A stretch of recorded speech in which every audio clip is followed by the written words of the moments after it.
This is Brent Allan Winters, commonlawyer.com, www.commonlawyer.com, coming at you from the remote hinterlands of the Wabash River Valley, where the hogs, the frogs, and the dogs keep up a racket all night long. This is a Common Lawyer Comments concerning our common law, our law of the land, as it is compared and contrasted with its ever-present antagonist on every continent and in every age, the law of the city. Our law of the land versus the law of the city, the civil law of Rome and Babylon, the canon civil laws of Rome and Babylon, and our common law tradition. In stark contrast to that, the only two traditions of religion, law, and government available to mankind. Well, we're going to talk about Kinsism for just a few minutes. Kinsism, K-I-N-I-S-M. The root word is kin, as in kith and kin, kinfolk, relatives. Your kin, that's an old word that means your relatives. Your clan, your family, your tribe. Different words are used. It all comes down to your kin. Obviously, there's nothing wrong with kin, but what about kinsism? Add that ism on the end. Does that bring a negative connotation? Communism, Mormonism, all sorts of isms. As Ed Hill says, isms often create schisms that we wish was wasms. I'll talk about him a little more, maybe. Ed Hill. Got to know him a little. Fascinating character.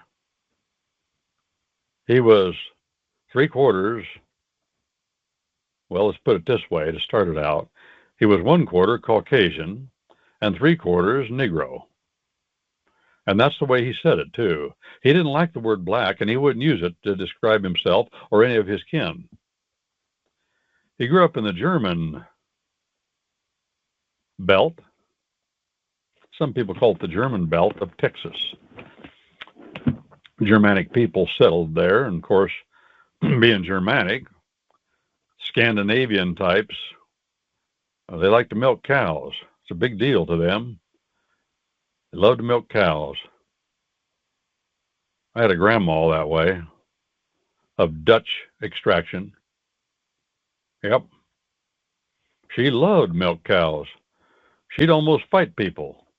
Fight a fella to be the one to milk the cow. Funny thing about grandma, she hated milk, wouldn't drink it.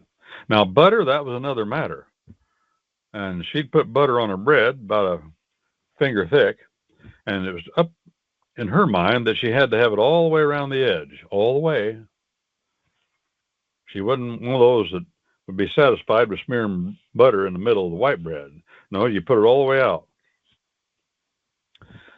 Slap a big slab mater on the top and pour sugar on it, and that was the mainstay with her. She lived to be 2 days short of 102. Can't argue with it, don't reckon, but she didn't drink milk. Her spine did decalcify at the end, though. Well, Ed Hill grew up down there, wound up for years as a pastor of the Missionary Baptist Church in South Central Los Angeles.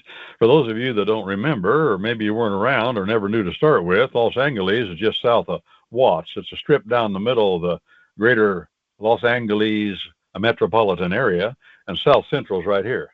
And Compton's on down, and I used to call it Lily White Long Beach and Lily White Lakewood, like that. Well, they aren't Lily White anymore.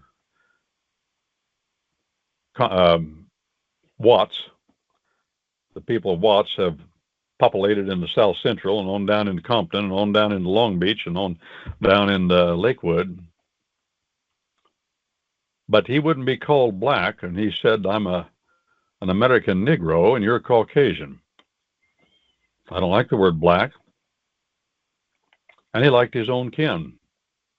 I went to church there where he was, South Central, big church. I think there were probably, 1,000, 1,200 people there that Sunday, and I was sitting with 5 other white boys.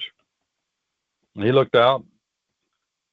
Of course, preaching went on for 3 hours. He looked out and he said, there are white folks in this crowd, and they're all together.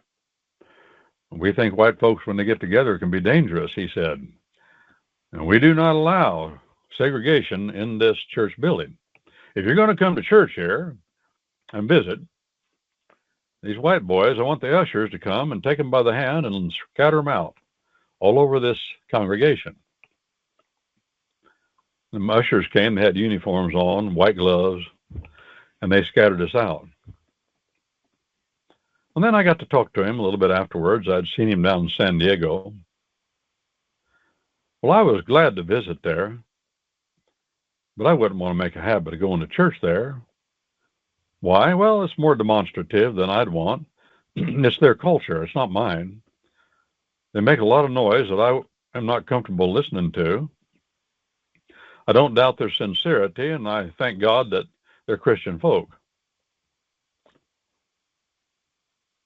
But they're not my kin in that way, and they're not my culture, not my ethos. When I go to church, I don't want to be like the frozen chosen, like the Dutch Reformed Church. Some of those fellows are frozen chosen.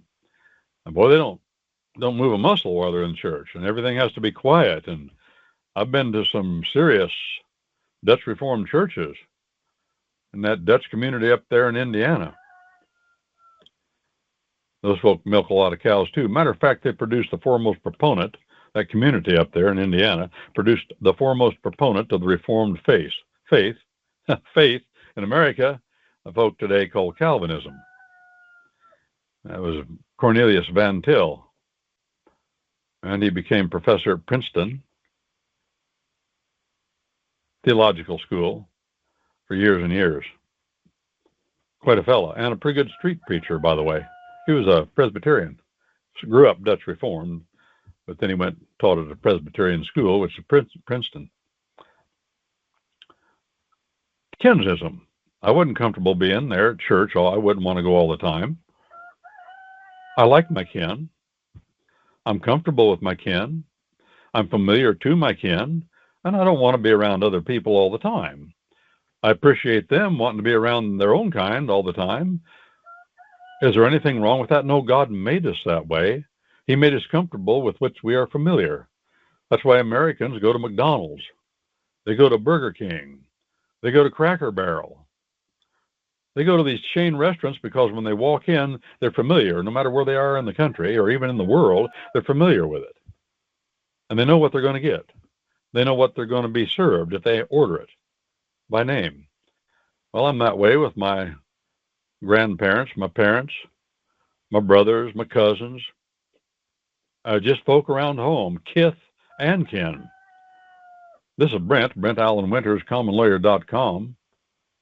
If there's something negative about kinsism, I don't want any part of it, but if it means that I am fond of my kin, and I prefer my mother over somebody else's mother, just because I know her, and she's the one that birthed me, and my father over another, I think that's healthy.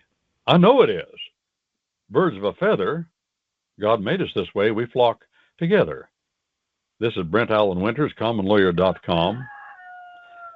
www.commonlawyer.com, coming at you from the remote hinterlands of the Wabash River Valley, where the hogs, the frogs, and the dogs keep up the racket all night long. This is a Common Lawyer Comments. Go to the website. Take advantage of what is there. It's for fun, for learning. commonlawyer.com.